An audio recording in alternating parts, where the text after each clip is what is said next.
na biyar inda yake cewa annahu jahilun bi awaqibil umuri wa sayyiduhu a'lamu bi maslahatihi wa ma yanfa'uhu, cewa shi ya jahilci ƙarshen al'amura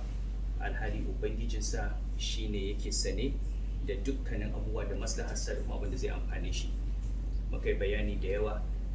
mutum zai samu wani abu wanda yake na rashin daɗi, to idan ya yarda cewa rashin daɗin nan akwai alkhairi a ƙarshensa ko da shi bai gani ba, amma akwai ubangijinsa Allah wanda shi ya san akwai alkhairi da maslaha, to sai ya da abin da Allah ya yi,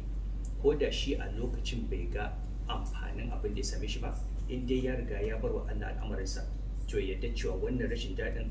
wasila ne zuwa wani abin da yake alkhairi da abin da yake mai kyau wanda zai biyo baya.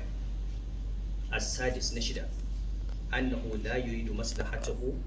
min kulli wajhin walau arafa asbabaha, cewa shi dan adam baya neman abin da yake maslaharsa ta kowace fuska ko da ya san sababinta. Wannan kuma gaskiya ne, dukkanin mun sani akwai abin da mutum ya san cewa ba shi da amfani a gare shi, amma saboda yana son zuciyarsa shi yake bi, ko ba haka ba?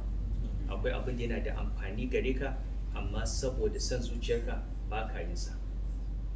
Kamar da yawa mutane misali za su samu hanya da za su yi rashin gaskiya, sun san cewa rashin gaskiyar nan ba maslaha ba ce, amma suna ganin wannan abin da za su samu a wannan lokacin sai su yi rashin gaskiya, ko su yi faɗar gaskiya, ko su yi munafunci, ko su tauye wani abu na haƙƙin jama'a, saboda suna ganin wani amfani nasu na yanzu wanda sun san cewa akwai illa a gare su a wajen Allah subhanahu wa ta'ala. Saka dan adam a halinsa ba ta kowace fuska yake ba